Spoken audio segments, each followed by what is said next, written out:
Hello friends, स्वागत है आपका लेट्स गेन नॉलेज चैनल में। आज हम डिस्कस करेंगे 30 जुलाई का most important current affairs. CRPF स्थापना दिवस निम्न में से किस दिन मनाया जाता है? सीआरपीएफ दिवस को 27 जुलाई 1939 को अंग्रेजों के अधीन क्राउन प्रतिनिधि पुलिस के रूप में स्थापित किया गया था। इसे फिर साल 1949 में सरदार वल्लभ भाई पटेल के नेतृत्व में केंद्रीय रिजर्व पुलिस बल के रूप में बदल दिया गया। भारत में 27 जुलाई को 82वां सीआरपीएफ स्थापना दिवस मनाया गया। आंतरिक सुरक्षा के लिए केंद्रीय रिजर्व पुलिस बल भारतीय संघ का प्रमुख केंद्रीय पुलिस बल है। यह सबसे पुराना केंद्रीय अर्धसैनिक पुलिस बल में से एक है। नेक्स्ट क्वेश्चन, हाल ही में किस आईआईटी के शोधकर्ताओं ने 1 घंटे में कोविड-19 का पता लगाने के लिए रैपिड टेस्टिंग डिवाइस विकसित की है? आईआईटी खड़गपुर ने।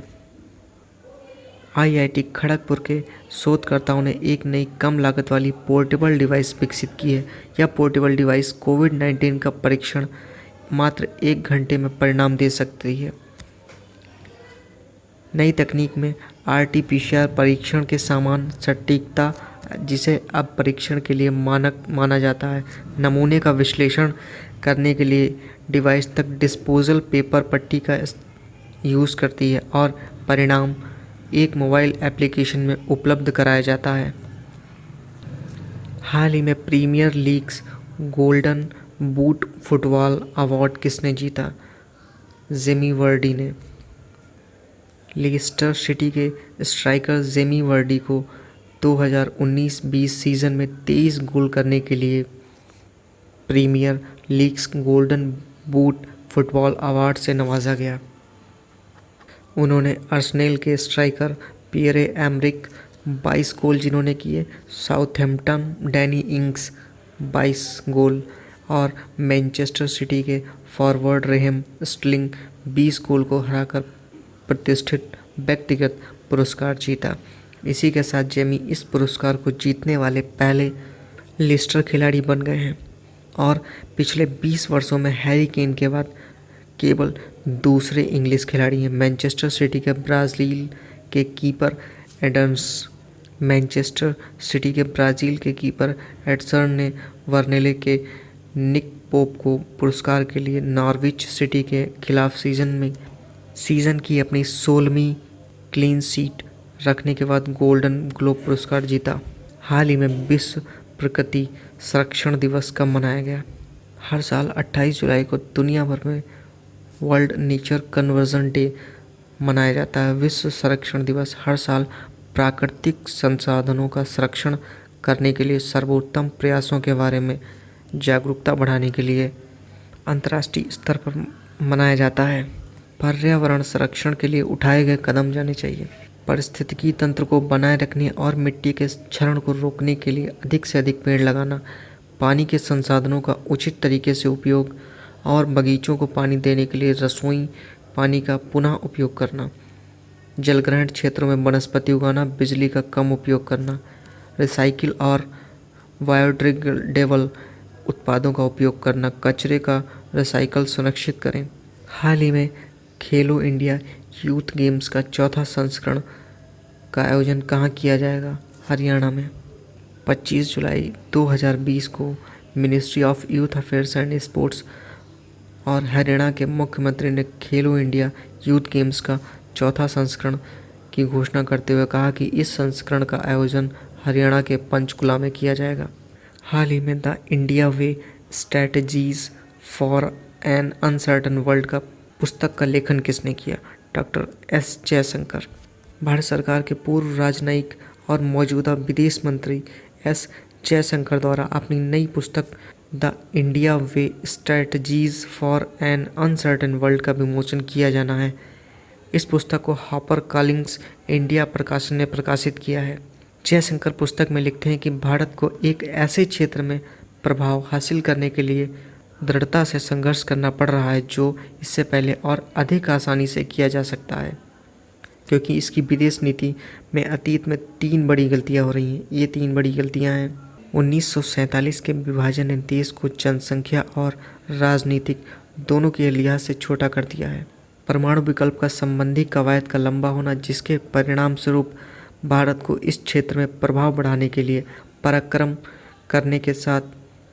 के साथ संघर्ष करना पड़ रहा है, जो पूर्व में आसानी से किया जा सकता था। Next question. हाल ही में जॉन सैक्सन का निधन हो गया। वे कौन थे? एक्टर। अमेरिकी एक्टर जॉन सैक्सन का निधन हाल ही में हो गया। उनका जन्म 5 अगस्त 1936 को ब्रुकलिन, न्यूयॉर्क, संयुक्त राज्य अमेरिका में कारमाइन आरिको के रूप में हुआ था। उनके एक्टिंग करियर की शुरुआत 1954 में हुई, जहां उन्होंने a nightmare on Elm street जैसी जासूसी और हॉरर शो में अभिनय किया। सैक्सन ने लगभग 200 फिल्में और टीवी शो में एक्टिंग की। उन्हें ब्रूस ली अभिनीत एंटर द ड्रैगन 1973 में निभाई अपनी भूमिका के लिए जाना जाता है। उन्होंने 1958 में फिल्म दिस हैप्पी फीलिंग के लिए वर्ष के नए स्टार के लिए गोल्डन ग्लोब अवार्ड जीता। हाल ही में डेयर टू ड्रीम 2.0 प्रतियोगिता का शुभारंभ किसने किया? DRDO ने। रक्षा अनुसंधान और विकास संगठन DRDO द्वारा एक नवाचार प्रतियोगिता डेयर टू ड्रीम 2.0 स्टार्ट की गई, जो पूर्व राष्ट्रपति और प्रसिद्ध वैज्ञानिक डॉक्टर APJ अब्दुल कलाम की 5वीं पूर्ण तिथि के अवसर पर प्रतियोगिता का शुभारंभ किया गया। डेयर टू ड्रीम 2.0 का देश के इन्वेस्टर्स और स्टार्टअप को बढ़ावा देने के लिए एक खुली स्पर्धा के रूप में स्टार्ट किया गया। देश भर में रक्षा और विमानन प्रौद्योगिकी में नवाचार के लिए व्यक्तिगत रूप में और स्टार्टअप को उभरती हुई प्रौद्योगिकी को प्रोत्साहन देने के लिए प्रतियोगिता स्टार्ट की गई। एक विशेषज्ञ समिति द्वारा मूल्यांकन के बाद विजेताओं का चयन किया जाएगा। पुरस्कार की धनराशि के रूप में विजेता स्टार्टअप को 10 लाख और व्यक्तिगत श्रेणी में 5 लाख रुपए दिए जाएंगे। DRDO के अध्यक्ष G सतीश रेड्डी। हाल ही में मौसम के पूर्वानुमान के लिए मौसम ऐप किसने लॉन्च किया? डॉक्टर हर्षवर्धन ने। केंद्रीय स्वास्थ्य और परिवार कल्याण मंत्री डॉक्टर हर्षवर्धन ने मौसम पूर्वानुमान के लिए मौसम मोबाइल ऐप लॉन्च की। यह ऐप पृथ्वी विज्ञान मंत्रालय के 14वें स्थापना दिवस के अवसर पर लॉन्च की गई। इस ऐप को international crops research institute for semi arid tropics, Indian institute of tropical metrology Pune और भारत मौसम विज्ञान विभाग द्वारा डिज़ाइन और विकसित किया गया है। ये मोबाइल आधारित एप्लीकेशन विभिन्न शहरों और स्थानों के बारे में पूर्वानुमान और चेतावनी प्रदान करेगी। ऐप लगभग 200 शहरों का तापमान, आर्द्रता, हवा की गति और दिशा के साथ साथ मौजूद मौसम की जानकारी प्रदान करेगी। इस ऐप पर जानकारी दिन में 8 बार अपडेट की जाएगी। इसके अलावा हर्षवर्धन ने नॉलेज रिसोर्स सेंटर नेटवर्क का भी लॉन्च किया, जो पृथ्वी विज्ञान मंत्रालय के तहत कार्य करने वाले सभी संस्थानों के अनुसंधान, प्रकाशन और संसाधनों के लिए एक सिंगल पॉइंट के रूप में कार्य करेगा। हाल ही में हिचेम मचीची किस देश के नए प्रधानमंत्री बने? ट्यूनीशिया। Thank you friends. अगर आपको लेक्चर अच्छा लगा हो तो हमें कमेंट करके ज़रूर बताएं और हमारे चैनल को लाइक, शेयर एंड सब्सक्राइब जरूर करें।